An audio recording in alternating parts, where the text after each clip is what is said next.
கொங்கு மண்ணிலே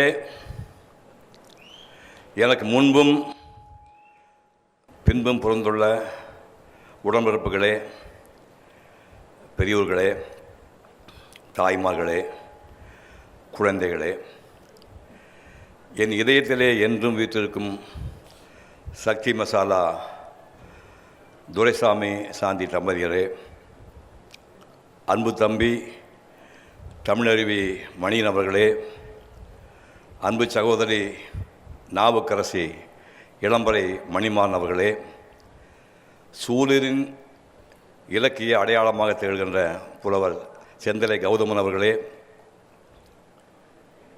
இயக்கோகா சுப்பிரமணியம் அவர்களே, டாக்டர் தங்கவேல் அவர்களே, அனைவருக்கும் இந்த அற்புதமான பிரம்மாண்ட மேடையை எனக்கு அமைத்து கொடுத்த மக்கள் சிந்தனை பேரவை தலைவர் தம்பி ஸ்டாலின் குணசேகரன் அவர்களுக்கும் மீண்டும் ஒரு முறை உங்கள் அனைவருக்கும் மனப்பூர்வமாக மாலை வணக்கம். திருக்குறள் 100 உரையை உங்கள் முன்பு அரங்கேற்றுவதை மிகவும் பெருமையாக கருதுகின்றேன்.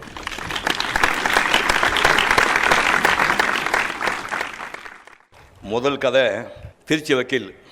அவர் பேர் முத்து நாராயணன் பேர். பட்டுக்கோட்டை பிரபாகருடைய மாமனார்.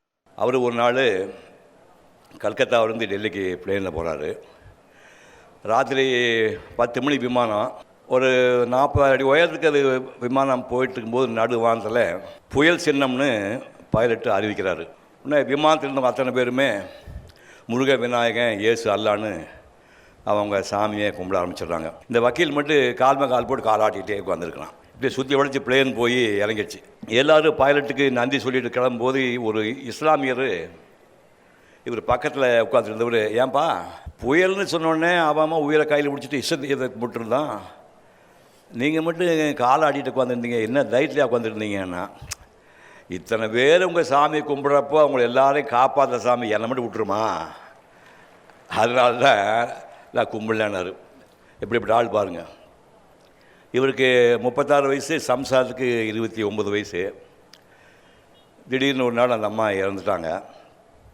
12 வயசு 10 வயசில் ஒரு பையன் 2 பொண்ணுங்க விட்டுட்டு போயிட்டாங்க. நல்லா ஞாபகம் வச்சுக்கணும், சம்சாரம் இறந்தபோது இந்த மனிதன் ஒரு சொட்டு கண்ணீர் விடவில்லை. முக்கியமாக அதனை பார்க்கணும். அதுக்கப்புறம் அந்த பொண்ணை வளர்த்து ஆளாக்குனார். பட்டுக்கோட்டை பிரபாகருக்கு கல்யாணம் பண்ணி கொடுத்தாரு. தலை பிரசவத்துக்கு பொண்ணு அப்பா வீட்டுக்கு வந்துச்சு. கொண்டு போய் மெட்டானிட்டி ஹாஸ்பிட்டலில் சேர்த்தாங்க. காலை 8 மணிக்கு சேர்த்துருக்கிறாரு. 8, 9, 10, 11, 12, 1, 2 ஒன்றுமே தெரியலன்னு லேசாக அப்படியே லேபரை வாழ் எட்டி பார்த்தாரு. அம்மா சேர்த்து போய் 15 வயசு ஆயிடுச்சு. அந்த பொண்ணு, அம்மா இப்படி தனியாக விட்டு போயிட்டியம்மா, தாங்க முடியலம்மா, பிரசவம் ஆகுமாம்மா, கதறான். இந்த ஆள் பொண்டாட்டி செத்து போனப்போ கண்ணீர்லாம் வெளிவந்து, டேய் குடும்பக்கார சாமி எங்கடா இருக்கிற, என் பொண்ணை காப்பாற்றுறான்னு கதறிட்டான். ஒரு விஷயம் நான் புரிஞ்சுக்கணும், இந்த உலகத்தை படைச்சது ஒரு மாபெரும் சக்தி. அதைத்தான் நம்ம கடவுள்னு சொல்கிறோம். மலைகள், அருவிகள், மரங்கள், செடி கொடிகள், பறவைகள், விலங்குகள், அப்படி அத்தனை ஜீவராசியை படைச்சது இந்த மாபெரும் சக்தி. அந்த சக்திக்கு வேண்டிய வேண்டாதவன்னு வித்தியாசமெல்லாம் கிடையாது. அப்படி ஒரு சக்தி இருக்குன்னு நீ புரிஞ்சுட்டேன்னா உனக்கு துன்பம் இல்லை என்பதைத்தான் வள்ளுவர் வேண்டுதல் வேண்டாமை இலான் அடி சேர்ந்தார்க்கு யாண்டும் இடும்பை இல்லை அப்படின்னு சொல்கிறார். அடுத்தது எஸ்வி சுப்பையா. பாரதியார் அபிராமப்பட்டர் அப்படின்னு 2 வேஷம் நீங்கள் பார்ப்பீங்கல்ல. என்னுடைய வயசாடு நிறையா இருக்கிறீங்க. பாரதியார் வேஷம் சிவாஜி போட்டிருக்காரு. சிவாஜி பாரதியார் நடித்தார். ஆனால் எஸ்வி சுப்பையா பாரதியார் வாழ்ந்தார். அந்த மாதிரி பாரதியாக இருக்க முடியாது அப்படி ஒரு ஆள். அபிராமப்பட்டர் வேஷம் அவர் தான் பண்ணார். படங்களில் குணச்சித்திரவாக நடிச்சிட்டு இருந்தார். ஒரு இடத்துல வாய்ப்பு குறைஞ்சது, போடா அப்படின்னு உதறிட்டு நேராக ரெட் ஹில்ஸ் பக்கத்தில் கரனோடைன்னு ஒரு பகுதியில் 30 ஏக்கரா இடம் வாங்கி நல்ல ஞாபகம் தானே கலப்பை பிடித்து உழுது விவசாயம் செய்தார். மேற்பாவிலம் பார்க்கல, கலப்பை பிடிச்சி உழுது ஒரு விவசாயமாக விவசாயம் பண்ணார். அதுக்கு மாதிரி திருப்பதி ஏழுமலையான் மேலே என்ன திடீர்னு கோவம் அவருக்கு. வரேன் டேய் வரேன் அப்படி நேரம் இங்கேருந்து வெறும் மேலோட ஒரு துண்டை மட்டும் இடுப்பில் கட்டிட்டு செருப்பு கூட போடாமல் 120 மைல் ராத்திரி போல் நடந்து போய் 7 மணி நேரம் திட்டிட்டு வந்துட்டார். அவர் ரொம்ப சந்தோஷம் திட்டி முடிச்சுட்டு வந்துட்டார். அதுக்கப்புறம் கைவிலங்குன்னு ஜெயகாந்தன் வந்து ஒரு குறுநாவல் எழுதியிருந்தார். அதை வாங்கி முதல்ல அவர் படம் எடுக்கிறார். காவல் தெய்வம்னு அந்த படத்துக்கு பேர். நானும் லட்சுமி அதில் ஜோடியாக நடித்தோம். சிவாஜி சாமுண்டி கிராமணின்னு அந்த படம் பார்த்து யாரும் மறக்க முடியாது. ஒரு மரமேறக்கூடிய ஒரு கிராமணியாக அவர் சிவாஜி நடிச்சிருப்பார். பிரமாமல் நடிச்சிருப்பார். அது முடிஞ்சது. கெஸ்ட் ரோல் சிவாஜி 3 நாள் இருந்தால் கூட படத்தை பிரமாமக்குன்னு அதை பிச்சு படம் பூரா போட்டு முழுசாக நடித்த மாதிரி ஒரு ஃபீலிங் வர மாதிரி அந்த படத்தை ரிலீஸ் பண்ணாங்க. முடிஞ்சது. கௌரவ வேடனுக்கு ஒரு மரியாதை பண்ணுமோன்னு ஒரு பைக்குள்ளே ஒரு பணத்தை போட்டு எடுத்துகிட்டு ஒரு சிவாஜி வீட்டுக்கு போனார். ஸ்தபதி ஜாதி ஏதாவது சிலைகள் செய்யக்கூடிய பரம்பரை. ஒரு செல்லமாக சிவாஜி ஆசாரி உங்கள்கிட்ட நான் காசு கேட்டேனாயா எடுத்துகிட்டு போய் அப்படின்னாரு. அங்கேயே படபடம்னு கண்ணில் தண்ணி வெளியே வந்துச்சு. பத்திரிக்காரனை கூப்பிட்டு அடுத்த பிறவில் நாயாக பிறந்து நான் சிவாஜிக்கு நன்றி தெரிவிப்பேன் அப்படின்னு கேட்டுருக்கேன். ஷூட்டிங் நடக்கும்போது அப்படியே பார்த்துட்டே இருப்பார். முதல்ல ஹீரோயின் சாப்பிடுவாங்க, கேமராமேனு டைரக்டர் சாப்பிடுவாங்க, அப்புறம் கேரக்டர் ஆர்டிஸ்டில் சாப்பிடுவாங்க. கடைசியில் இந்த பரிமாறுற பசங்களுக்கு பேர் ப்ரொடக்ஷன் பாய்ஸ்னு பேர். அப்புறம் 10-15 டேக்கில் 2-3 பொம்பளைக்கு இருப்பாங்க. இந்த கடைசியாக இந்த பரிமாறின ப்ரொடக்ஷன் பாய்ஸ் 7 பேரும் இந்த 10-15 பொம்பளையும் உட்காந்து சாப்பிடுவாங்க. இவர் அப்படியே பார்த்துட்டே இருப்பார். மோர் சாதம் தாண்டு தெரிஞ்சோன்னா படார்னு பாஞ்சு அந்த 10 இலையும் அந்த 10-15 பொம்பளை இலையும் தூக்கிட்டு போய் குப்பையில் போடுவார். என்னென்ன பண்ணுறீங்க சிவம்பையில் இந்த நாங்கள் திமுர் இருக்கல அது போடணும்னா அப்போ இந்த மாதிரி செய்யணும் அப்படின்னாரு. இவருக்கு தான் வள்ளுவர் அடக்கம் அமரருள் உய்க்கும் அடங்காமை ஆறுகள் உய்த்து வரும். அடுத்தது எஸ்.எஸ். வாசன். திருத்துறைப்பூண்டியில் ஒரு விதவை தாயார் புறம்போக்கடத்தில் ஞாபகம் வச்சுக்கணும், புறம்போக்கடத்தில் ஒரு குடிசை போட்டு இட்லி வியாபாரம் பண்ணிகிட்ருக்காங்க. அப்படி படிக்க வச்ச பையன், சின்ன பையன், ஒரு 14 வயசு ஆச்சு. மெட்ராஸுக்கு போய் ஏதாவது தொழில் பண்ணான்னு நினைக்கிறான். போகிறதுக்கு ரயிலுக்கும் பஸ்ஸுக்கு காசு இல்லை. ஒரு ஓட்டர் சைக்கிள் எடுத்துகிட்டு 14 வயசு பையன் திருச்சியிலேருந்து சென்னைக்கு 200 மைலு 300 கிலோமீட்டர் தனியாக அந்த பையன் போகிறான். நேராக மெட்ராஸ் போய் ஆங்கில புத்தகங்களை தமிழில் மொழிபெயர்த்து பப்ளிஷ் பண்ணி அந்த புத்தகம் எடுத்துகிட்டு பஸ் ஸ்டாண்டு ரயில்வே ஸ்டேஷன் தெருத்தெருவா போய் விற்கிறான். அதுக்கப்புறம் 1928 ஆனந்த விகடன் அப்படிங்கிற பத்திரிக்கை முதல் வேலைக்கு வாங்கினான். அவர் தான் எஸ்.எஸ். வாசன் அவர்கள். 1948 சந்தர்லேகா படம் தமிழ் ஹிந்தி 2 மொழியில் 40 லட்சம் ரூபாய் எடுத்து சரித்திரம் படைத்த படம். இது சபையார் படம் அடுத்து வருது. அபையார் படம் வந்து 1953 6 வருஷம் படம் எடுக்கிறாரு.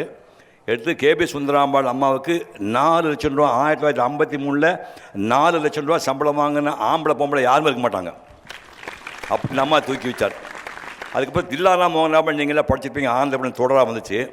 அந்த மோகனாம்பாள் கதை எழுதினாலும் கொத்தமர் சும்பு ஏபி நாகராஜன் கூட படம் எடுக்கலான்னு முடிவு பண்ணி ஏபி நேராக வாசன் வீட்டுக்கு போய் ஐயா அந்த சப்ஜெக்ட் நான் படம் பண்ண நினைக்கிறேன்னா அட்வான்ஸ் கொடுக்குறாரு. வாங்கிட்டு நேராக கொத்தமர் வீட்டுக்கு எஸ்.எஸ். வாசன் போகிறாரு. எங்கேயா சுப்பு அவர் கண்ணாஸ்பத்திரியில் ஆப்ரேஷன் பண்ணி படுத்துக்கிறாங்க. நாங்கள் நேராக அங்கே கொண்டு போய் இப்போ தான் ஐயா ஏபி ராஜன் கொடுத்தாருந்தான்னு சொல்லி இந்த பணத்தை அங்கே போய் கொடுத்துட்டு வந்துட்டார். அதுக்கப்புறம் பச்சை பாஸ் கல்லூரியில் படிக்கும்போது மத்தியான சாப்பாடு சாப்பிடுவதற்கு எஸ்.எஸ். வாசனுக்கு வசதிகளை புரிந்து கொள்ள வேண்டும். மத்தியான சாப்பாடு சாப்பிட்றதுக்கு எஸ்.எஸ். வாசன் வசதி இல்லாமல் மத்தியானம் கிளாஸ் கட்டடிக்கிறாரு. ஏன்டா மத்தியானம் வர மாட்டேங்கிறேன்? சாப்பாட்டுக்கு பிரச்சனைங்க. சரி நான் சாப்பாடு வேணும். மத்தியான சாப்பாடு போட்டு அவர் படிக்க வைத்த அந்த வாசுதேவ பொதியாள் என்ற பேராசிரியை தேடி கண்டுபிடித்து சாகும் வரை கூட வச்சிருந்த ஒரு சாப்பாடு போட்டு கவனிச்சிட்டு ஒரு எஸ்.எஸ். வாசன் அவர்கள் 65 வயசில் உயிர் போகுது. பார்த்தாரு. இரங்கல் கூட்டம் யாரும் போடக்கூடாது, எனக்கு யாரும் சிலைகள் வைக்கக்கூடாது. ஒரு ஏடத்தாய்க்கு பிறந்த ஒரு சாதாரண பையனாக தென்னோலை பின்னி மூங்கில் பாலை கட்டி கொண்டு போய் போட்டுனாங்க. ஒரு பக்கம் எஸ்.எஸ். பாலன்னு பின்னாடி ஜெமினி கணேசன் தூக்கிட்டு போய் அடக்கம் பண்ணாங்களாம். இந்த மனிதனுக்கு பொருந்துகின்ற குரல் எண்ணியாங்கு எய்துப எண்ணியார் திண்ணியராக பெரியன். ஓவியனான அதாவது சென்னைக்கு போகும்போது அவர் ஓவியனாக இருந்து ஓவியனாக வாழ்ந்து ஓவியனாக சாகணும்னு மெட்ராஸ் போனவன். உலகத்தையே பெரிய ஓவியர் வந்து அப்படியே வாழ்ந்துட்டு அப்படி செத்து போகணும் மெட்ராஸ் போனவன். காலம் என்ன மாற்றி நடிகன் ஆக்கிடுச்சு. நடிகன் ஆக்கினதுக்கப்புறம் அம்மாவை சந்தோஷப்படுத்தலாமுக்கு கல்யாணம் பண்ணிக்கலாம் முடிவு பண்ணேன். கல்யாணம் பண்ணிக்கலான்னு நான் முடிவு பண்ணதுக்கப்புறம் சினிமாக்கார பயலுக்கு ஏற்கனவே பொண்ணு கொடுக்க மாட்டேங்கிறேன். ஒரே ஒரு அப்பாவி மட்டும் தான் அந்த அம்மாவுக்கு வந்து பாருங்க. ஒரே ஒரு அப்பாவி தெரியாதனமாக பொண்ணு கொடுத்துட்டான். இப்போ இருந்தால் ஃபீல் பண்ணுவார்னு நினைக்கிறேன். தெரியாதனமாக பொண்ணு கொடுத்துட்டாரு. 3 குழந்தைங்க பிறந்துச்சு. முதல் குழந்தை வந்து சூர்யாங்கிற சரவணன், 2வது கார்த்தி. 3வது பிருந்தா, 3 குழந்தைய பிறந்துச்சு. இந்த முதல் குழந்தைகள் மட்டும்தான் அந்த மழையில் இருந்துச்சு. ஏன்னா நீங்கள் 2 3 அண்ணனை பார்த்து பழகி, முதல் குழந்தைக்கு பழகிறதுக்கு ஆளே இருக்காது. இந்த முதல் குழந்தை என்ன பண்ணுது, அதான் சரவணன் தான், அப்பா கொங்கு வண்டு மட்டை மேலே ஏறி டமான் விட்டு டட்டு போச்சு அப்படின்னா, குரங்கு மரத்தை மேலே ஏறி டமால் விட்டு செத்து போச்சான். சரி, உங்கள் ஆத்தா பேர் என்ன, பம்மிம்மா பழனி அம்மாள். உங்கள் அம்மா என்ன லட்சுமி உட்காந்துக்க லட்சுமி. சரி, உங்கள் அப்பா பேர் என்ன, ஜிம்மக்காளே. டேய், உங்கள் அப்பா பேர் சொல்கிறா, அட்டா சொன்ன ஜிம்மக்காளே. சரி, இப்போ சாப்பிட்றது அதுக்கு பேர் என்ன, அப்பக்கு அப்பக்கு அப்பக்கு அப்பக்கு அப்பக்குமா உப்புமா.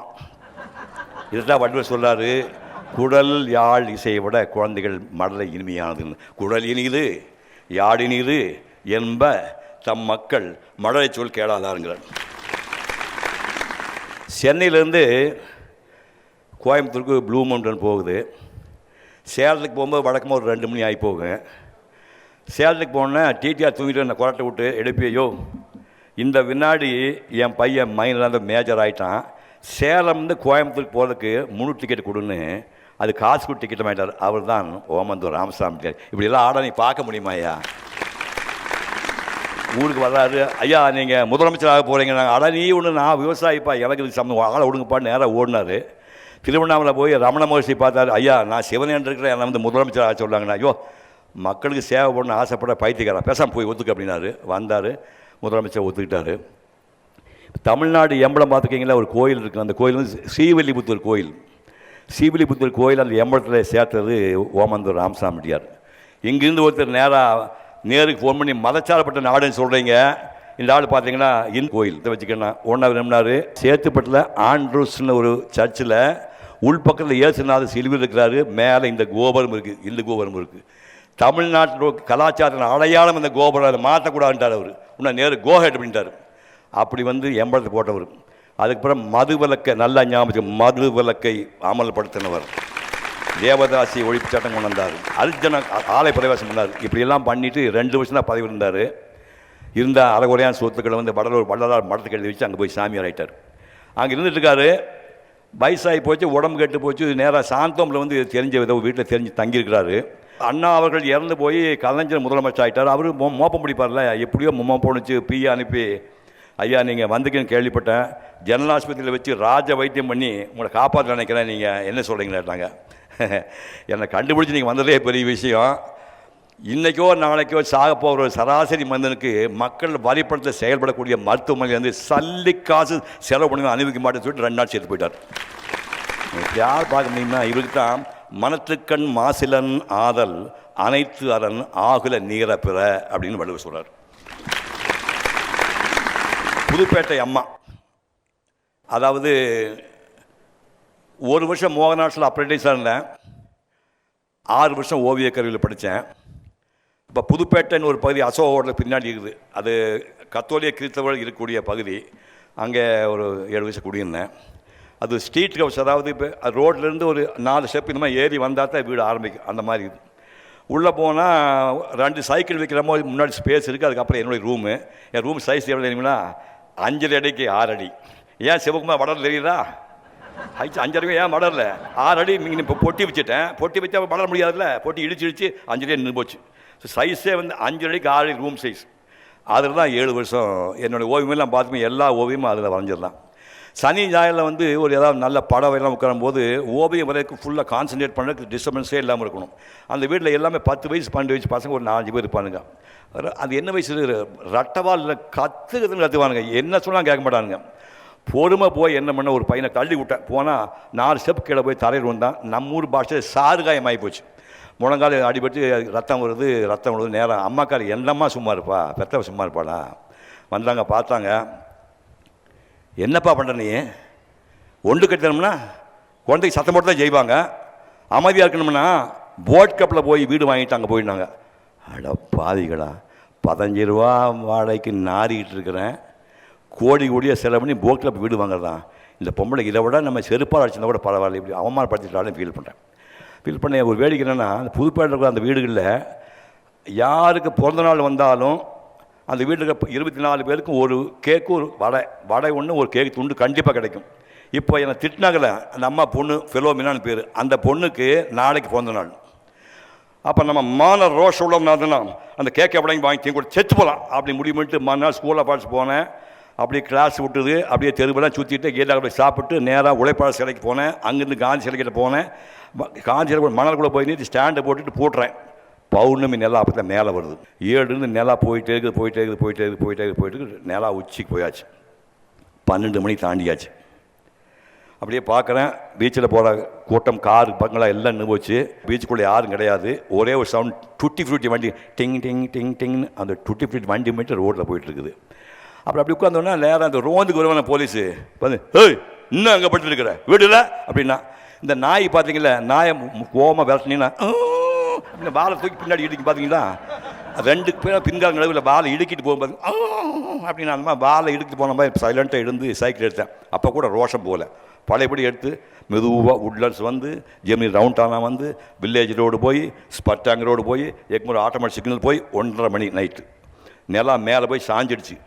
அது வந்து திறந்த வழி சாக்கடைனாலும் எங்கூர் 10-15 பெருச்சாடி இந்த பக்கம், இந்த பக்கம் 10-15 பெருச்சாடி. மார்ச் பாஸ்ட் தலைவர் போகிறாரு, மார்ச் பாஸ்ட் ஒடியாந்துருக்கு இந்த ஓடுது.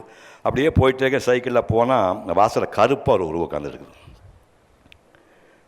அந்த அம்மா நேற்று திட்டின அம்மா, என்ன மோனே ஃபிலோவுக்கு பிறந்த நாள் அல்லோ, உனக்கு கேக் கொடுக்கணும் பாப்பா இவ்வளோ நேரம் காத்துருந்துச்சுப்பா, இப்போ தான் ஏன் படுக்க போச்சா, ஸ்கூல் இருக்கிற பிள்ளைக்கு எப்படின்னாங்க. செத்து போயிட்டேன். கேவலம் 15 ரூபா வாடகை கொடுக்குற ஒரு சாதாரண பையன் எனக்காக அந்த அம்மா ஏன் காத்துட்ருக்கணும். அப்பா உன்னை பெற்றவரெல்லாம் தாயிலப்பா, உலகத்துக்கு எல்லா தாய்மாரும் உன் தாய்மார்கள் தான். அழுதுகிட்டே சாப்பிட்டேன். இந்த அன்புக்கு ஏதாவது இணைய சொல்ல முடியுமா? இதுக்கு வட ஒரு பாட்டு சொல்கிறாரு, அன்பிற்கும் உண்டோ அடைக்கும் தாள் ஆர்வலர் புன்கணீர் பூசல் தரும்னு வள்ளுவர் சொல்கிறார். அடுத்தது மகாத்மா காந்தி. சின்ன வயசில் அவர் மகாத்மா காந்தி ஹரிச்சந்திரா நாடகம் பார்க்குறாரு. அந்த நாடகம் மிகப்பெரிய தாக்கத்தை ஏற்படுத்தி சாகும் வரை நாம் பொய் சொல்லக்கூடாது அப்படிங்கிற மாதிரி ஒரு முடிவுக்கு வந்துடுறாரு. 19 வயசில் இங்கிலாந்து போய் பாரதில் படிக்கிறாரு. 1893 தென்னாப்பிரிக்கா போய் வக்கீலாக ப்ராக்டிஸ் பண்ண பார்த்தா முடியல. நிறவரியை எதிர்த்து 20 ஆண்டுகள் வந்து அங்கே போராடுறாரு. அதுக்கப்புறம் இந்தியா வராரு. சபரிமதி ஆசிரமத்தில் மண் குடிசையில் 16 ஆண்டுகள் அங்கே தங்கியிருக்கிறாரு. தென்னாப்பிரிக்கா சிறையிலையும் மலம் அள்ளினார். சபரிமதி ஆசிரமத்துக்கு முன்னாடி காலை 6:30 மணிக்கு விவசாய கட்டவங்க வந்து போனாங்கன்னா ஒரு பக்கெட்டில் தண்ணி ஒரு பக்கெட்டில் மண்மடி எடுத்துகிட்டு போய் என்னையான்னு பார்த்தா இவன் வெளிக்கு உட்காந்துட்டு போனதுக்கப்புறம் கொஞ்சம் மண் எடுத்து அது மேலே போட்டு மூடிட்டு மண்வெளி கழுவிக்குவார்.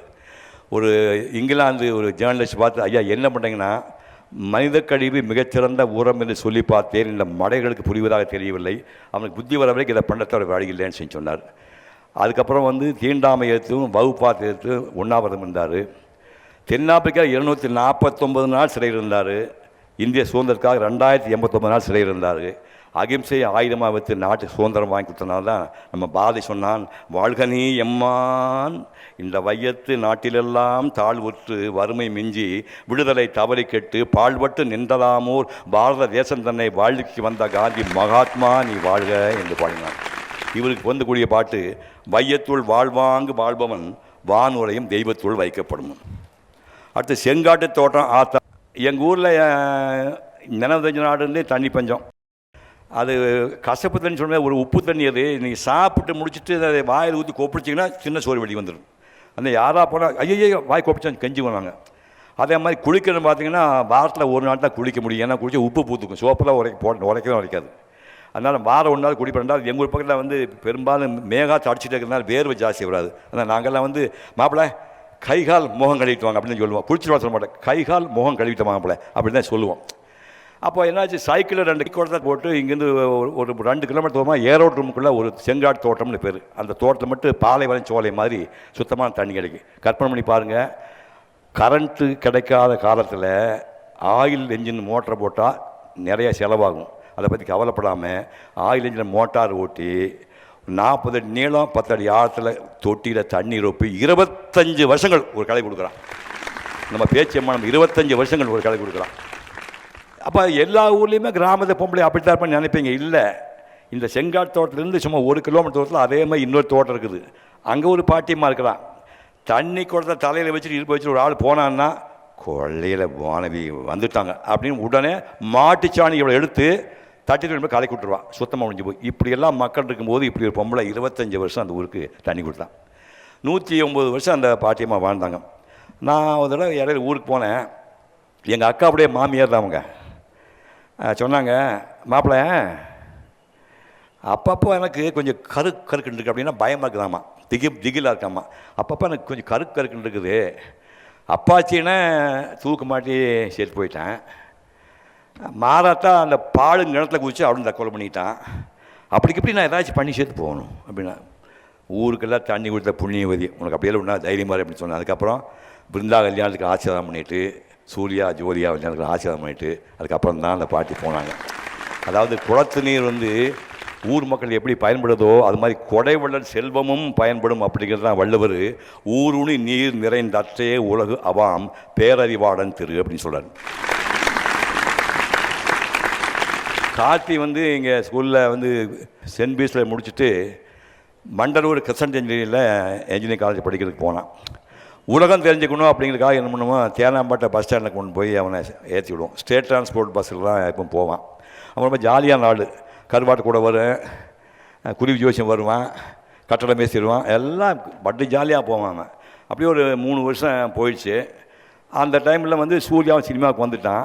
இந்த கூட படிச்ச பசங்க ஏன்டா டேய் பீஸ் தப்பையில் உங்கள் ஒப்பம் படத்தில் நடிச்சிருக்கிறா, உங்கள் அண்ணவன் நடிக்க ஆரம்பிச்சுட்டா, ஏன்டா பிஸ்னாரி இன்னும் பஸ் வந்துருக்கேன். நாங்கள் உடனே வீட்டுக்கு கிளம்பரா சொன்னேன், அப்பா 3 வருஷம் நான் பஸ்ஸில் போயிட்டேன், இன்னும் 1 வருஷம் போகிறது எனக்கு பெரிய விஷயம் இல்லை. பயலுக்கு கிண்டல் பண்ணுறானுங்க, 2 கீரோ வச்சுட்டு ஏன்டா அப்படி வரேன்னு. உங்களுக்கு மான பிரச்சனையாக இருந்தால், கௌரவ பிரச்சனையாக இருந்தால் ஒரு கார் வாங்கி கொடுங்கண்ணா. சரிடா அப்படின்னு ஒரு ஜென் கார் வாங்கி கொடுத்தான். ஜென் கார் வாங்கி கொடுத்தா சாய்தாப்பேட்டை போகும்போது ஒருத்தனை ஏற்றிக்குவான், வீரன் சின்ன சில கட்டி இன்னொருத்தனை ஏற்றிக்குவான், பல்லாத்துக்கிட்ட போகும் இன்னொருத்தன். அதாவது பொதிமாடு மாதிரி அந்த ஜென் கார் எப்படி தான் தாண்டி 5 பேர் 7 பேர் போவானுங்க. அப்படி தினம் போயிட்டு இருக்கும்போது ஒரு நாள் தாம்பரத்தில் கிராஸ் பண்ணும்போது ஒரு லாரியில் மோதி ஒரு பையனை மோட்டர் பைக்கில் தூக்கி வீசிடுச்சு.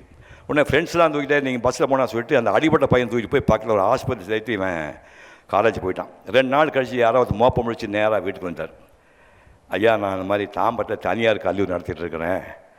2 நாளைக்கு முன்னாடி ஒரு பைக் ஆக்சிடெண்ட்டில் என் பையன் கிடந்தான், உங்கள் காத்திலாம் காப்பாற்றி விட்ருக்காரு. எனக்கு இருக்கிறது ஒரே ஒரு பையன்யா, அவன் செத்து போயிருந்தானா நான் எங்கள் எதிர்காலமாக போயிருக்கேன். தம்பிக்கு எங்கள் காலேஜில் வச்சு ஒரு பாராட்டி விடான். ஆடா பைத்தியக்காரா ஆபத்துக்கு உதவி பண்ணுறது அடிப்படை மனித பண்பு, அதுக்கு இதெல்லாம் நீ பண்ணாத போனா உங்களுக்கு சாதாரண விஷயம் ஐயா, எனக்கு இது அப்படி நினைக்க முடியலையா அப்படின்னா. இவர் கோணத்தில் தான் அந்த வள்ளுவர் சொல்கிறாரு, காலத்தினால் செய்த நன்றி சிறிதினும் ஞாலத்தின் மான பெரிதுங்கிறார். எங்கள் அப்பா நான் 10 மாதம் குழந்தையாக போயிட்டார். எங்கள் அப்பாவை நான் பார்த்த கிடையாது, அவர் ஃபோட்டோ எடுக்க விட மாட்டேன்ட்டார்.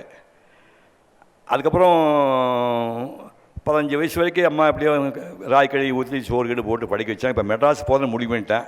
ஒரு முடிவெடுத்தா இந்த பையன் சொன்னபடி கேட்க மாட்டான்னு அம்மா முடிவு தெரிஞ்சு போச்சு. இந்த பையன் இனிமேல் இங்கே இருக்க மாட்டான், நம்ம சொன்னால் இருக்க மாட்டான்னு சொல்லி முடிவு பண்ணி சொன்னாங்க. அந்த பாஷை பாருங்கள், அந்த கோயம்புத்தூர் பாஷையில் பரதேசம் போய் பிழைக்கணும்னு பகவான் தலையில் எழுதிட்டான். என்ன வார்த்தை பாருங்கள், பரதேசம்னா ஊரை ஓடி போகிறது. பரதேசம் போய் பிழைக்கணும்னு பகவான் தலையில் எழுதிட்டேன், போ நல்லா சந்தோஷமாக இரு. அப்புறம் மெட்ராஸில் கார் வாங்கிட்டேன், பங்களா வாங்கிட்டேன், வாமான்னு கூப்பிடலாமான்னு நினச்சிக்காது, செத்தா கூட இந்த ஊர் தான் ஜாவேன் போடா அப்படின்ட்டாங்க. அதுக்கப்புறம் மெட்ராஸ் வந்தேன். அப்புறம் ஒரு 7 வருஷம் முடிஞ்சுது. அப்புறம் சினிமா நடிக்க ஆரம்பித்தேன். கந்தன் கண்ணி ரிலீஸ் ஆகி கோயம்புத்தூரில் ராயல் தியேட்டரில் எங்கள் அம்மா பெரியம்மா சினிமாவில் ஓட்ட டாக்ஸி பிடிச்சி அதை கூப்பிட்டு போய் கந்தன் கண்ணி படம் பாட்டினேன். நல்லா ஞாபகம். எங்கள் அம்மா கேரக்டர் எங்கள் அம்மா வாய் விட்டு சிரிக்க மாட்டாங்க, கண்ணில் தண்ணி வரவே வராது, மூஞ்சியை பார்த்து கண்ணை பார்த்து பேசவே மாட்டாங்க. என்றைக்குமே மூஞ்சியை பார்த்து, அது கேரக்டர். அது அன்றைக்கி வீட்டுக்கு வந்தாங்க, பத்திமா அப்படியே முறித்து அடுப்பில் சொருகி குச்சி வச்சு பற்ற வச்சாங்க. அடுப்பு பற்ற வச்சுட்டு நான் பக்கத்தில் இருக்கேன், மூஞ்சியை பார்க்கல. ஏன் ஜாமி மெட்ராஸ்க்கு கூட்டிகிட்டு போகிற? அம்மா இல்லைப்பா, மண்ணோட மல்லாடி ஓஞ்சி போயிட்டேன்ப்பா, முடியல. இப்போது அந்த பையன் தன்னை ஒரு வேளை விட்டுட்டு போயிடுவான்னு நினச்சிட்டு சொல்கிறான், நீ எனக்கு நல்ல சிரமம்லாம் பட வேண்டாம், 10 அடிக்கு 10 அடி ரூம் வச்சுருப்பில்ல, ரூமில் கட்டில் போட்டு கட்டில் மேலே படுத்துக்கா, நான் கட்டில் கடியில் நாய் மாதிரி படுத்துக்கிறேன். 3 வெள்ளைப்படம் இருக்குது, இப்போதை கிடையாது. ஹோட்டலுக்கு சாப்பாடு செலவு பண்ணிடல, அந்த காசை கொடு, நான் சாப்பாடை செஞ்சு போட்டு மிச்சம் இருந்தால் சாப்பிட்டு நான் சும்மா படுத்துக்க விட்டு போயிட்டு போயிடாத. எப்படிப்பட்ட பொம்பளை! ஏதோ தாய் பார்க்க முடியுமா? நீங்கள் கற்பனை பண்ணி பாருங்கள். பைத்தியக்காரி நீ என் கூட கட்டுக்கிறது என்ன சந்தோஷம் வாணுன்னு மெட்ராஸ் கூட்டி வந்துட்டேன். எங்கள் அம்மா ரொம்ப மடியாக இருப்பாங்க, வெளியாடெலாம் வந்து சமைக்கிறது சேர்க்கவே மாட்டாங்க. சட்னி இருக்குது, சாம்பார் வைக்கிறது, மாவு வைக்கிறது, எல்லா வேலையும் அம்மா தான் பண்ண, உள்ள ஆள் சேர்க்கவே மாட்டாங்க. சமைக்காத வந்தால் பிடிக்காது. இப்படி போயிட்டு இருக்கும்போது சத்யராஜ் வந்து சினிமா நடிக்கிறதுக்கு வராரு. ஒரு 2-3 வருஷம் கழிச்சு வராரு. சத்யராஜுக்கு மாதப்படி சிவகுமார் சொந்தக்கார ஒரு மாதம் 350 ரூபா பணம் அவருக்கு அனுப்புகிறாரு. இது கொஞ்சம் வசதியாக வாழ்ந்த ஜமீன்தார் விட்டு பையன், வசதியாக வாழ்ந்த பையன். இந்த 350 ரூபா ஜுஜுபிமை அவருக்கு 20 நாள் செலவாகி போயிடும். அப்போ மிச்சம் 10 நாள் அண்ணனுக்கு எங்கே ஷூட்டிங் இருக்குது, ஏவியம்மா இல்லை வந்துடுறேன் 4 வரேன்ட்டு மத்தியானம் சாப்பாடு அங்கே வந்துடுவார். கடைசியில் வந்த 7 நாள் சத்தியமாக சாயங்காலம் எங்கள் வீட்டில் தான் நைட் சாப்பாடுக்கு வருவார். நல்ல பாடி பில்டர், நல்ல எம்ஜிஆர் கர்லா கட்டை பிரசனம் பண்ணியிருக்காரு, அதை வேறு சுற்றுவார். அவர் சுப்பாராவ் அவனியில் குடியிருந்தார். அங்கேருந்து சேத்துப்பட்டு பாலம், ஸ்பட்டாங்க ரோடு, பேந்தர் பிடிச்சி இப்படி வந்து காலையில் 6 மணிக்கே ஒரு 4-5 கிலோமீட்டர் ஓடிடுவார். நல்ல பசி எடுக்கும்.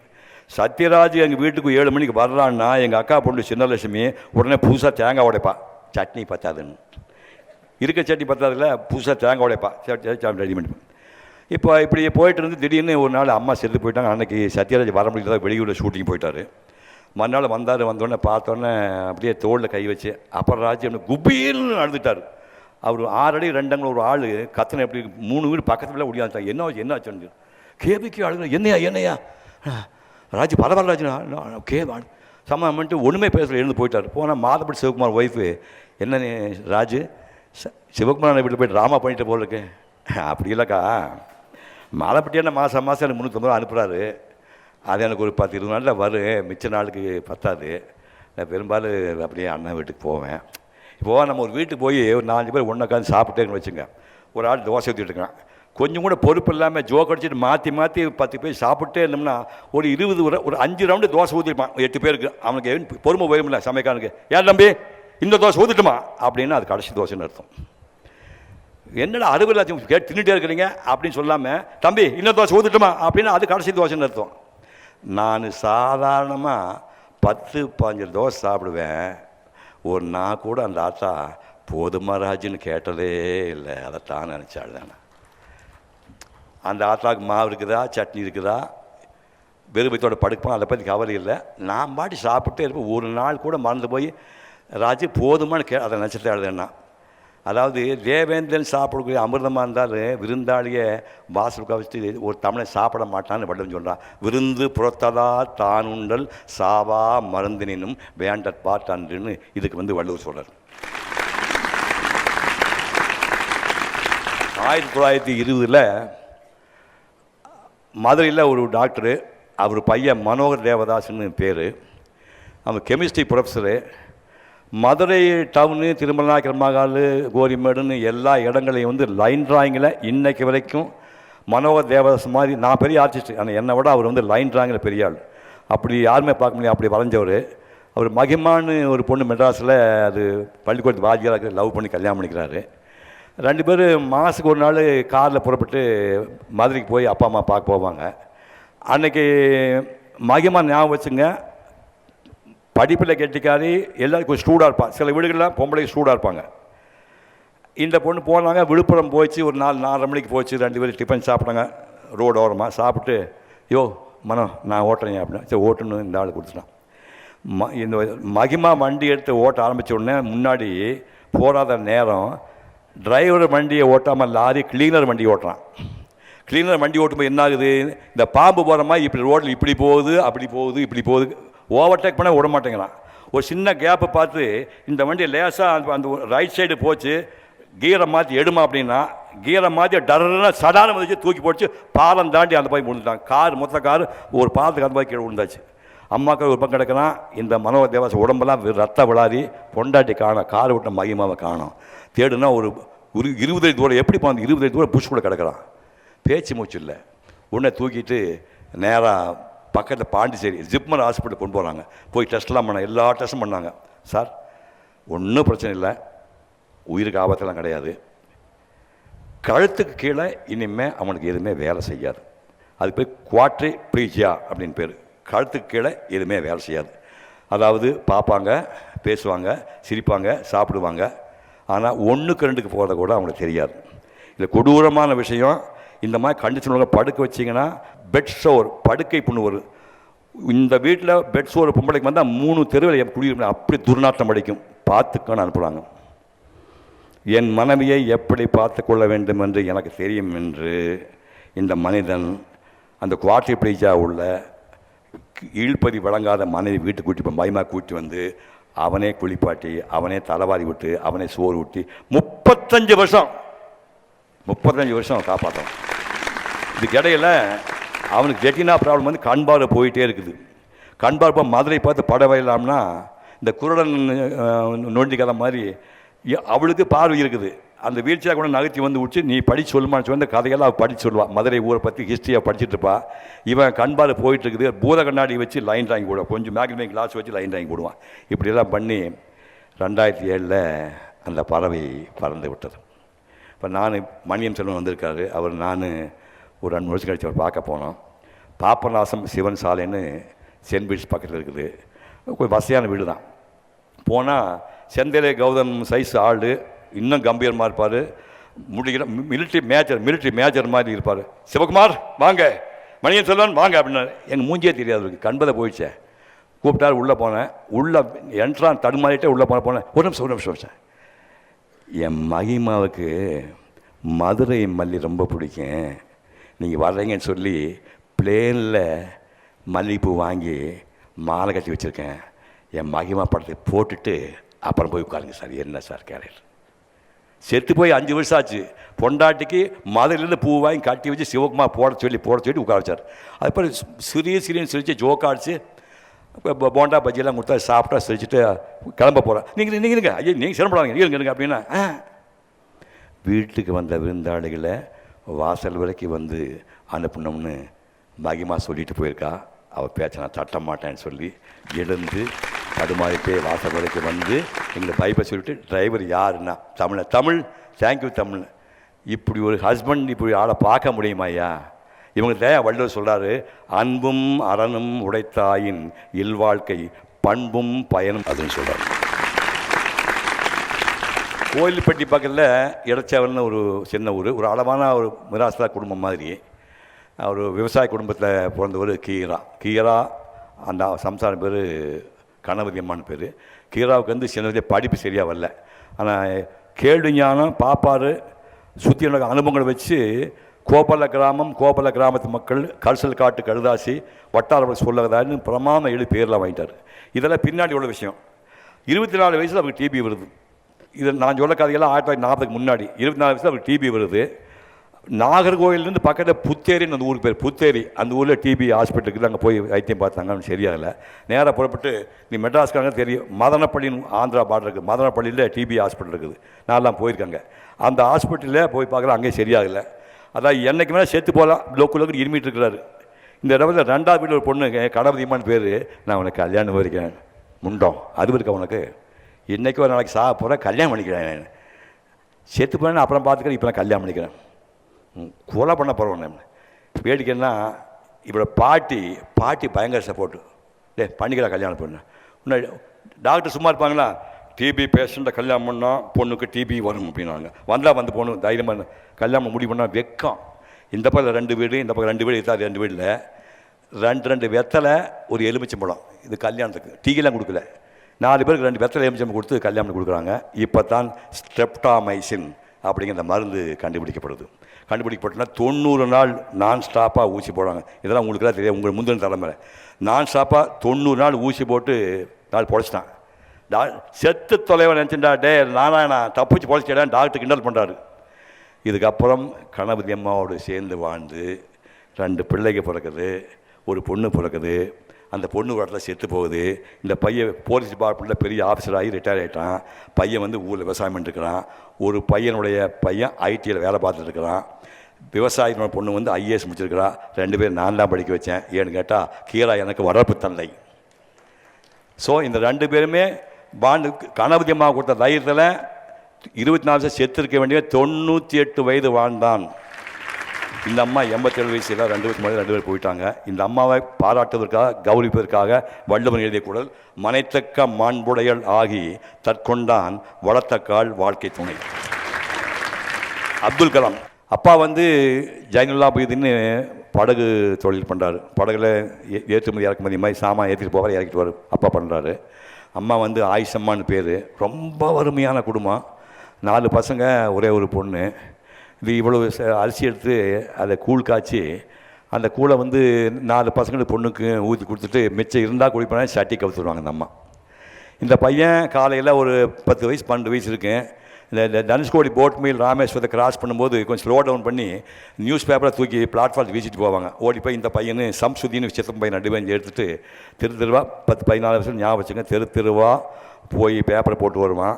வீட்டுக்கு வந்து 8 மணிக்கு வருவான். அம்மாவை கொடுக்குற கஞ்சியோ கூட குடிச்சிட்டு ஸ்கூலுக்கு போவான். ஸ்கூல் முடிஞ்சு 4 மணிக்கு வீட்டுக்கு வந்த உடனே நேராக எந்தெந்த வீட்டுக்கு பேப்பரை போனால் போய் பேப்பர் காசு வசூல் பண்ணுவான்.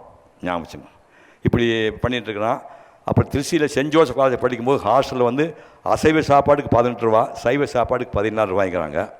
அப்போ 4 ரூபா மிச்சப்பட்டதற்காக சைவத்துக்கு மானிய அப்துல் கலாம் சாகு வரை சைவமே சாப்பிட்டார். இஸ்லாமின் கேள்விப்பட்டீங்களா? இஸ்லாமின் கடைசி வரைக்கும் சைவம் சாப்பிட்டார் ஒரே மனிதன். நிறைய பேர் இருக்கலாம், பட் அசைவம் சாப்பிட்ற பரம்பரை அது. அந்த கடைசி வரைக்கும் வந்து ஒரு சாப்பிட்டார். அதுக்கப்புறம் பொக்ரான் அணுகுண்டு வெடித்தார். எஸ்எல்வி, அக்னி, ஆகாஷன் ராக்கெட்டுக்கு விட்டார். அப்புறம் நம்ம நாட்டுக்கு ஜனாதிபதினார். நல்ல ஞாபகம், ராஷ்டிரபதி பவன் போய் பார்த்தீங்கன்னா ஒரு நாள் நீங்கள் சுற்றி பார்க்க முடியாது. 330 ஏக்கரா அது. 330 ஏக்கரா உள்ள அந்த ராஷ்டிரபதி பவனில் எதுவுமே எனக்கு வேண்டாம், இல்லை நீங்கள் வச்சுங்க, ஒத்த ரூம் போகணும், ஒரே ரூமுக்குள்ளே மட்டும் அந்த மனுஷன் கடைசி வரை வாழ்ந்தான். அப்புறம் ஊர்லேருந்து ராமேஸ்வரம் வந்து பெரிய பசங்க, சித்த பசங்க, நண்பர்களாக வந்தாங்க. அவங்க டெல்லி சுற்றி பார்க்கறதுக்கு ஒரு டாக்ஸி பிடிச்சி வந்து டாக்ஸிக்கான காசு, அந்த 3 வேளை சாப்பாடு ராஷ்டிரபதி பவனில் காலையில் சாப்பிட்ட சிற்றுண்டிக்கும் செக்கு 2 லட்சம் தன்னுடைய சொந்த செக்கை கொடுத்தார். சர்வீஸ் முடிஞ்சுது, பதவி முடிஞ்சு புறப்பட்டு போகும்போது வரிசையாக நிறைய பேர் நின்று அன்பளிப்பாக இருந்தாங்க. அன்பளிப்பு வேண்டாம், உங்களோட அன்பே போதும், கையெழுத்து கும்பிட்டுட்டு போயிட்டார். இன்னொரு மனிதன் நம்ம காலத்தில் அப்துல் கலாமை பிறப்பதற்கு வாய்ப்பே இல்லை. இப்படி ஒரு பிள்ளையை பெற்றதுக்கு அவங்க அப்பா எப்படி தவம் பண்ணியிருப்பானோ அப்படின்னு வள்ளுவர் பாட்டு சொல்கிறார். மகன் தந்தைக்கு ஆற்றும் உதவி இவன் தந்தை என்னோற்றான் கொல் என்னும் சொல்.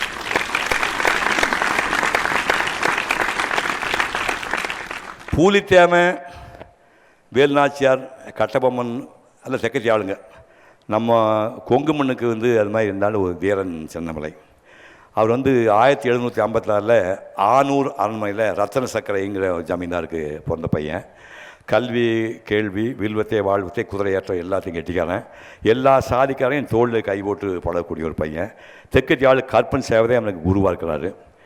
அந்த திப்பு சுல்தான் என்ன பண்ணுறான், கொங்குப்பட்ட சில ஏரியாக்களை வந்து அடிமையாக்கி அங்கே கப்பம் வசூல் பண்ணிக்கிறது ஆட்டில் அனுப்புவான். நம்ம கப்பம் வசூல் பண்ணி நாள்களை போகும்போது ஒரு நாள் தடுன்னு சின்னமலை தடுத்து நிறுத்தி, ஏய் யாரா நீ எங்கடா வந்தீங்கண்ணா, எல்லாம் வச்சுட்டு போங்கண்ணா. சரி, இப்போ நீங்கள் யாருன்னு திப்பு சுல்தான் எப்படின்னு சொன்னேன். சிவன் மலைக்கு சென்னிமலை நடுவில் சின்ன மலை தடுத்தான் போய் சொல்லு அப்படின்னு சொல்லிட்டு இனிமேல் இந்த பக்கம் பாலாட்டாங்க போடான்னு துரத்தி விட்டான். இதுக்கப்புறம் திங்க் பண்ணி பார்த்தா பொது எதிரி வெள்ளக்காரன் தானே, நம்ம 2 பேர் சேர்ந்தே அவனுக்கு சண்டை போடலாம்னு வீரன் சின்னமலை படை கேட்குறான். படையோடு போய் மைசூர் போகிறானுங்க. திப்பு சுல்தானும் சின்னமலை படையும் சேர்ந்து வெள்ளக்காரன் சண்டை போடுது. நயவஞ்சகமாக திப்பு சுல்தானை கொண்டு விட்டார்கள். திரும்ப ஊருக்கு வர்றான். ஓடா நிலையிலே வீரன் சின்னமலை கோட்டை கட்டுறான். 1801 கர்னல் மேக்ஸ்வெல் குதிரைப்படையோட காவிரி படுகைக்கு வர்றான். அந்த குதிரைப்படையை வீரன் சின்னமலை தன்னுடைய ஆற்றில் போய் அடித்து நோக்கி காணாமல் அடிச்சிடறான். 1802 ஓடாநிலை கோட்டைக்குள்ளே கருப்பன் சேவை நெஞ்சில் ஈட்டி இறக்குனான். பார்த்தோன்னா கர்னல் மேக்ஸ்வெல்ல தலையை சீவி கரும்புள்ளி செம்புள்ளி குத்தி ஊரெலாம் கூட்டி போனான். இதுக்கப்புறம் மைசூரில் சண்டை போட்ட ஜெனரல் ஹாரிஸ் 1804 வந்து அரசர்கள் கோயிலுக்குள்ளே வந்து ஷூக்காலில் வந்தான்னு கையெறி குண்டு அதை வச்சு அடித்து அவனை துரத்தி விட்டான். இப்போ அவன் என்ன பண்ணால் கள்ளிக்கோட்டையிலேருந்து மெட்ராஸிலேருந்து பேரிங்கி படம் எல்லாம் கொண்டாந்து ஒரு நாள் ஓடானை கோடை முட்டிக்கிறான். முட்டிடே வெளியே வான்னு 1/2 மணி நேரம் பார்த்து சவுண்டே காணும். கோட்டை உடச்சி உள்ளே போனால் ஒரு காக்கா கூறி ஒன்று கூட எல்லாம் காணாமல் போயிடுச்சு. அப்போ என்னது, ரகசியமாக தூது எப்படியே வெளியில் போகுது. அப்படியே பார்த்தா அங்கே ஒரு செருப்பு கிடந்தது. அந்த செருப்பு ஓப்பன் பண்ணி அந்த குதியில் வந்து ஒரு பாக்ஸமாக இருந்துச்சு. பாக்ஸ் சேர்ந்த மாதிரி உள்ள செய்தி இங்கே ரகசியமாக ஒருத்தன் செய்தி கொடுத்து அனுப்பியிருக்கான். இந்த வேலை யார் பண்ணால் செருப்பு தஞ்சாள் யாருன்னா அதான் அவன் தான் பொல்லான்னாங்க. அப்படின்னா நேராக போய் ஓடான கோட்டை மேலே ஏறி குதிச்சு தற்கொலை பண்ணிட்டான். இப்போ இவங்க என்ன பண்ணாங்க, தேடுறாங்க. பழனி மலை இப்போ கருமலைன்னு ஒரு பகுதியில் போய் தலைமரம் வந்து கிளேசர் இவன் சின்ன மலை அவங்க எல்லாம் தங்கியிருக்கிறாங்க. நல்லான்னு இவங்க ஜாதிக்காரனே ஒருத்தன் அங்கே இருக்கிறான், சமையல்காரன். என்னப்பா அது கிளேசர், எப்போ பார்த்தா இடுப்பில் வந்து கத்தி காப்பிடாபடியாக இருக்கிறியா, கழட்டி வச்சு நிம்மதியாக சாப்பிடுப்பா அப்படின்னு இவனை நம்பி எல்லா ஆயுதங்களையும் கழட்டி வச்சு சாப்பிடும்போது சுற்றிலே வந்து வெள்ளைக்காரன் படை அப்படியே கவர் பண்ணி கொண்டு போய் 1805 வீரன் சின்னமலையை சங்கரி கோட்டையில் தூக்கில் போட்டாங்க. வள்ளுவர் சொல்கிறாரு, நேரடியான பகைவனை கூட நம்பலாம், கூட இருந்தே குழி வலிக்கிறான்னு அந்த பயிரிட நம்பக்கூடாதுன்னு சொல்கிறார். வாழ்போல் பகைவரை அஞ்சுக கேள்போல் பகைவர் தொடர்புன்னு வள்ளுவர் சொல்கிறார். சிவாஜி வந்து செவாலியை கொடுத்தாங்க. ஜெயலலிதா அம்மையாருடைய காலகட்டத்தில் அவருக்கு பெரிய பாராட்டுலாம் வந்து ட்ரிப்ளிகேன் ஏற்பாடு பண்ணாங்க ஸ்டேடியத்தில். தமிழ், தெலுங்கு, ஹிந்தி, கன்னடம், மலையாளம் எல்லா துறையிலேருந்து நிறையா நடிகர்கள் வந்திருந்தாங்க. சுகாசினிலாம் வந்து கம்பேர் பண்ணிச்சு. ஆனால் தப்பாக நினச்சிக்காதீங்க, எல்லாருக்கும் 3 நிமிஷம் கொடுத்துருக்குது, நீங்கள் அதுக்கு மேலே பேசக்கூடாது அப்படின்னாங்க. 3 நிமிஷம் எனக்கு வேண்டாமா, 2.5 நிமிஷம் போதுண்ணே. 2.5 நிமிஷம் என்ன பேசுவார் அப்படின்னு. பள்ளி படிப்பு இல்லை, பரம்பரை பெருமை இல்லை, இளமையில் வறுமையை இருகத் தழுவியவன் ஆயினும் கலையுலகின் நாயகி கலைவாணி ஆசியனை வரமாய் பெற்று திரையில் வரலாறு படைத்திட்டான். ஒரு சான் முகத்தில் 1000 பாவம் காட்டி சிம்ம குரலில் தீன் தமிழ் வசனம் பேசி அவன் படைத்த பாத்திரங்கள் திரையில் அசைகின்ற ஓவியங்கள். கர்ணனாக, கட்டபொம்மனாக, சிவாஜியாக, செங்குட்டுவனாக, அரிச்சந்திரனாக, அசோகனாக, அப்பராக, 5ஆம் ஜார்ஜாக, பாரதியாக, பொற்கை பாண்டியனாக, வஉசியாக, வாஞ்சியாக அவன் ஏற்ற வேடங்கள் எங்களுக்கு பாடங்கள். நடக்கும் நடையில் 400 வகை காட்டினான். மரமேறிக்கு ஒரு நடை, மனோகரனுக்கு ஒரு நடை, சட்டி சுட்டரா பாடலுக்கு ஒரு நடை, போனால் போகட்டும் போடாவுக்கு ஒரு நடை. மொத்தத்தில் நவரசங்களையும் நமக்கு நவராத்திரியில் காட்டிவிட்டான். கிறிஸ்துவுக்கு முன் கிறிஸ்துவுக்கு பின் என்று மானுட வரலாறு தொடர, சிவாஜிக்கு முன் சிவாஜிக்கு பின் என்று தமிழ் திரையுலக வரலாறு தொடர வாழ்க சிவாஜின்னு பேசினேன். இதுதான் தோன்றி புகழோடு தோன்றுக அகுதிகளார் தோன்றலின் தோன்றாமல் நன்றுங்கிற குரலுக்கு இந்த கதை பொருந்தது. வேலுமணி அம்மான்னு கோயம்புத்தூரில் ஒரு தொழிலதிபர், ஒரு பெரிய கொடைவள்ளல், தங்கமான பொம்மை. அந்த அம்மாவே பார்க்க முடியாது. அந்த அம்மா வந்து 1974 டேய் நம்ம உங்கள் கல்யாணம் கட்டியிருக்கிறோம், உங்கள் கல்யாணம் இங்கே தான் நடக்கணும் அப்படின்னு எங்கிட்ட சொன்னாங்க. இந்த அம்மா சொல்கிறது இது 70 சொல்கிறாங்க, இது கல்யாணம் 74. எவனாச்சும் தப்பித்த மாதிரி பொண்ணு கொடுத்தா பார்க்கல போமா அப்படின்னா, இல்லைடா உனக்கு பொண்ணு கொடுக்க மாட்டாங்க, நான் பார்க்குறேன்டா அப்படின்னு இந்த அம்மா இந்த அம்மா தேடினாங்க, உண்மையிலே தேடினாங்க. கடைசியில் அம்மா ஒரு பொண்ணு கிடச்சிச்சும்மா, சைலண்ட்டாக்காங்க. 1974 ஜூலை மாதம் 1ஆம் தேதி கேட்குதாம்மா? கேட்குது. ஏன் பேச மாட்டேங்கிறேன்? அந்த தேதியில் பொள்ளாச்சியில் உங்கள் கவுண்டர் யாரோ வந்து புக் பண்ணியிருக்கானா, அவனை கேன்சல் பண்ண சொல்லு அப்படின்னா. யோ எங்கால் நாய்க்கன்னா கூட பரவாயில்லையா, கவுண்டர் கோச்சுவானியா, தெரியாது நீ கேன்சல் பண்ணிங்கன்னா தேதியை கொஞ்சம் மாற்றி வைக்கிற மூளை இருக்கா உனக்கு? தப்பித்தவே தெரியாமல் இருந்தாலும் பொண்ணுக்கு சொல்கிறான், தேதி மாதிரி மனசு மாதிரி பொண்ணை கூட்டி ஓடி போடியா பாய்ட்டே இருப்பான். சரி சரி சரி நீ வா பார்க்கலான்னு சொல்லிட்டு போனால் கோயம்புத்தூர் இருக்கிற எல்லா கல்யாணம் குரு கான சபா என்னென்ன சபா இருக்குது எல்லா சபாவும் தேடி போட்டு எங்கேயுமே கிடைக்கல.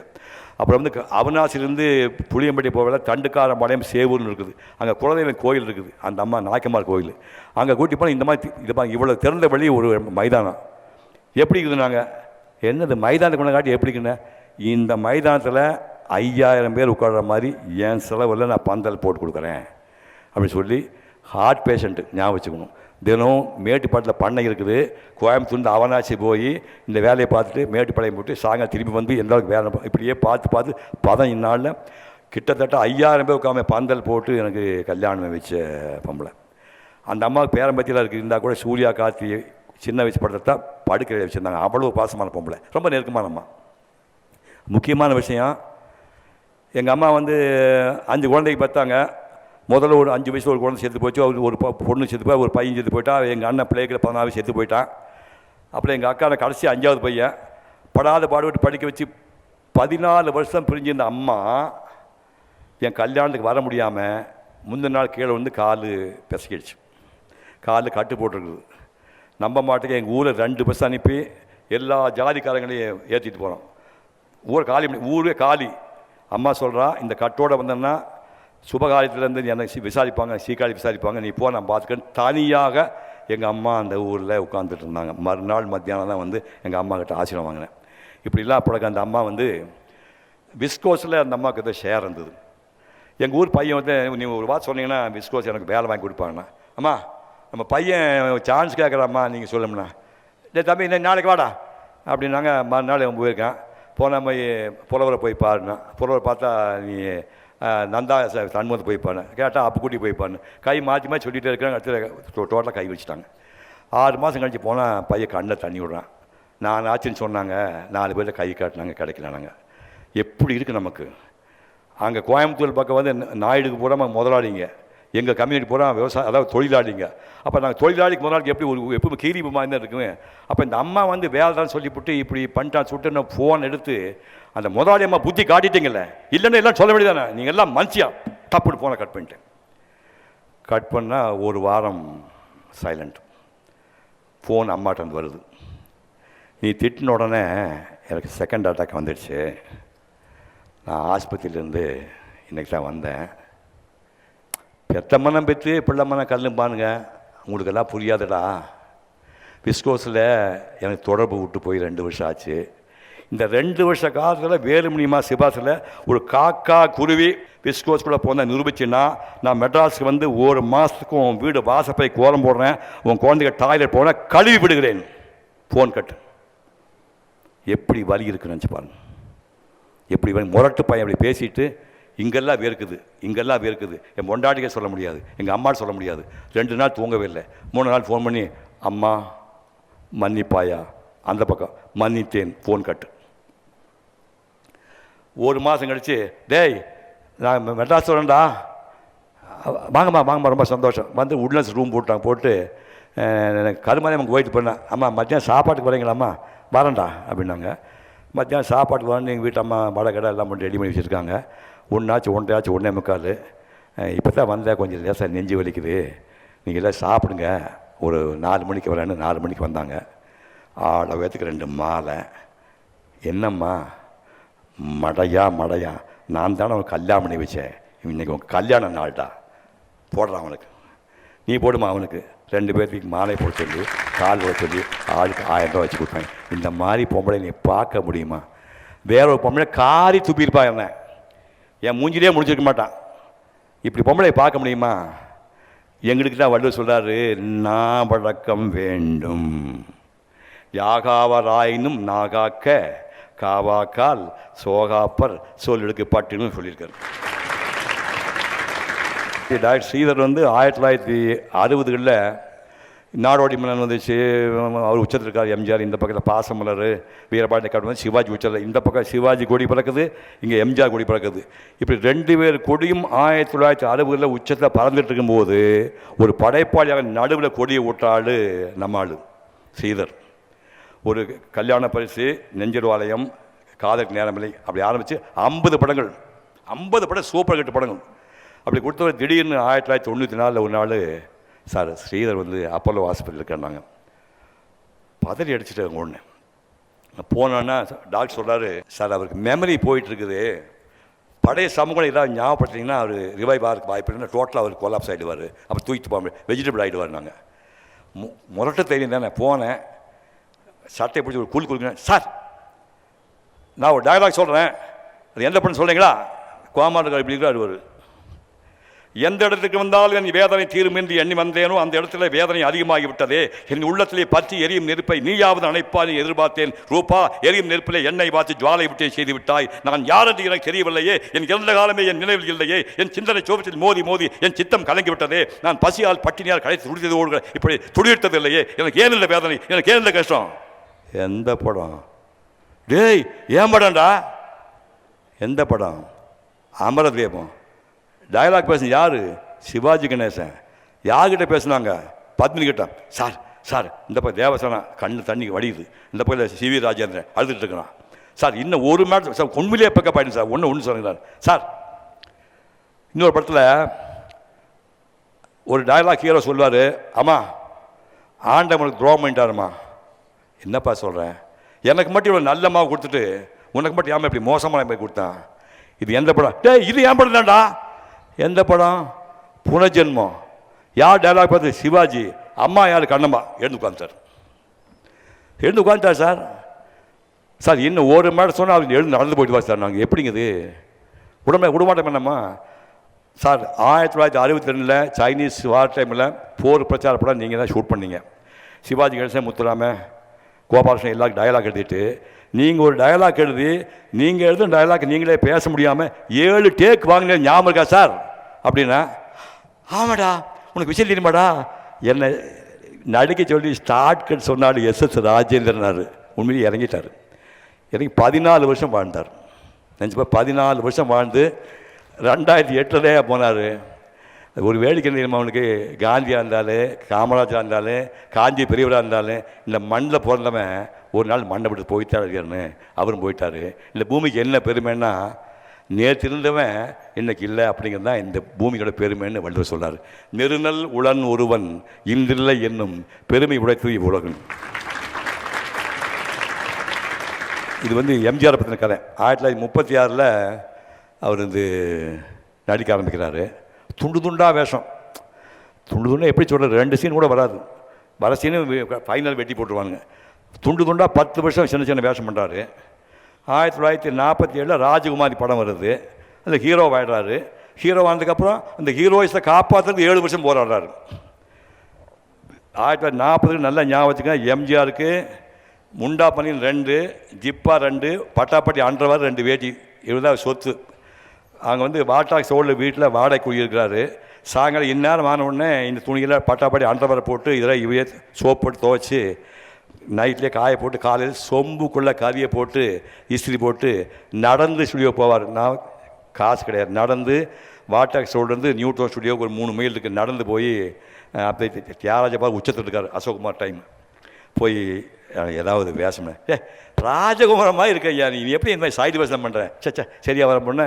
இப்போ டயர்ட் ஆகி போச்சு. பக்கத்தில் ஒரு ஹோட்டலில் போய் கொண்டு வந்து 10 ரூபா, அதில் ஒரு 2 ரூபாய்க்கு டிஃபன் சாப்பிட்டு வெளியே வந்தார். வாயை தொடச்சார். ஒருத்தர் வந்து அண்ணே வணக்கம்ண்ணா. யாருப்பா? வேல்நாயர் நாடக கம்பெனியில் நீங்களும் கண்ணனு கும்பகோணம் ஆணையடி பள்ளியில் 4ஆம் கிளாஸ் படிச்சுட்டு நடிக்க வந்தீங்க. லவா கோசா 2மே நீங்களும் அண்ணன் தான் போடுவீங்க. வேல்நாயர் நாடக கம்பெனியில் நானும் கூட சைடு வேஷம் போட்டேன். என்ன சோறு சாப்பிட்டு 2 நாள் ஆச்சு. உடனே அந்த 8 ரூபாயில் 3 ரூபாய் அப்போவே தானம் செய்தார் எம்ஜிஆர். எம்ஜிஆர் ஏன் கொடை விடாது, அன்னைக்கே அந்த சோத்துக்கு வெளியிடாமல் இருக்காது. அதுலேயே அந்த 8 ரூபாயில் 3 ரூபாய் தானம் பண்ணுறாரு. 2 சம்சாரம். முதல் சம்சாரம் 2 வருஷத்தில் கல்யாணமாக 2 வருஷம் செத்து போச்சு. மனைவியை சரியாக ஏறெடுத்து கூட பார்க்கல. வறுமையிலே முதல் சம்சாரம் செத்து போச்சு. 2வது இவனோட வசதியான போது. முதல் பார்கவி என்கிற தங்கமணி, 2வது வந்து சதானந்தபதி 2வது சம்சாரம். கல்யாணம் பண்ணால் இவனோட கொஞ்சம் வசதியான குடும்பம். 18 ஆண்டுகள் ஞாபகம், 18 ஆண்டுகள் அந்த அம்மா வந்து டிபி பேஷண்ட்.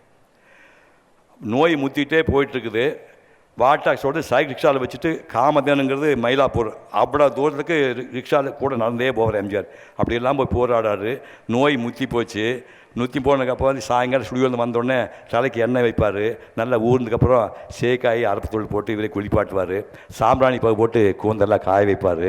சோறு ஊட்டி விடுவார். தூக்கிட்டு போய் கட்டில் படிக்க வைப்பார். இப்படியெல்லாம் துன்பப்பட்டதுக்கு வடிகளாத்தான் ஒரு மலைக்கிழமை வந்துச்சு. அப்புறம் மதுரை வீரன் வந்துச்சு, அலிபாபா வந்துச்சு, நாடோடி மன்னன் வந்துச்சு, எங்கள் வீட்டு பிள்ளை வந்துச்சு, 1000 வந்துச்சு. அப்படியே போய் கோட்டைக்கு போய் நாட்டையே பிடிச்சிட்டார். அதாவது நடிகர் இனத்திலே உலகத்திலேயே நாடாண்ட முதல் மந்திரி எம்ஜிஆர். ஞாபகம் வச்சுக்கொண்டீங்க. ரொனால்டு ரேகன் வந்து அமெரிக்கா பெரிய நாடாகல, அவர் இதுக்கப்புறம் 4 வருஷம் கழித்து பவருக்கு வராரு. நடிகர் இனத்தில் நாடாண்ட முதல் மனிதன் இவர் தான். இவருக்கு வள்ளுவர் போட்டில் என்ன சொல்ல தெரியுமா? பொண்ணை எதுக்கு போடுறோம்னா பிரகாசமாக இருக்குது. அப்படி தொடர்ந்து துன்பத்தை தாங்கிறவன் ஒரு நாள் உச்சந்தொடுவான் என்பதைத்தான் வள்ளுவர் சுட சுடரும் பொன்போல் ஒளிவிடும் துன்பம் சுடச்சால் நோக்கிற்பவர்க்குங்கிறார்.